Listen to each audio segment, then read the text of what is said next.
దీప్ చంద్రదాస్ అనే వ్యక్తి బంగ్లాదేశ్లో చుట్టూ గట్టేసి పెట్రోల్ పోసి సజీవదనం చేసి ప్రజాస్వామ్య ఆనందం పొందిరు. అయితే ఇవాళ అక్కడ జరిగింది, రేపు ఇక్కడ జరగదని గ్యారంటీ ఉంది, జరుగుతుంది. జరగకుండా ఉండాలి ఏం చేయాలి? మన హిందువులు అందరం కలిసి ఒక్కటై ఉండి ఏకాగ్రత రావాలి. ఏకాగ్రత రావాలంటే అందరూ ఒక్కటై ఉండాలి. ఒక్కటై ఉండాలంటే ఏం చేయాలి? మన లోపల 5 మనుషులు కలిసి ఒక్కరే ఉండరు, ఒక్కరే ఉండాలి. ఒక్కరే ఉంటేనే అది ఏకాగ్రత.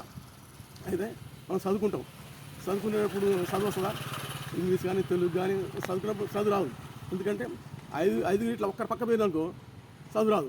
5 కలిసి ఒక్కరై ఉంటేనే అది ఏకాగ్రత ఉంటేనే చదువు వస్తుంది, లేకపోతే చదువు రాదు. ఒక్కరి మీద రాదన్నమాట. అదే దీని గురించి తెలియదు అనమాట. ఇప్పుడు చెప్తాను, గుర్తుపెట్టుకుని.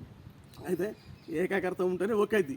ఇప్పుడు మనం కూడా ఎంతమంది జనాలు మనం 100 మంది ఉన్నాం ఇందులో.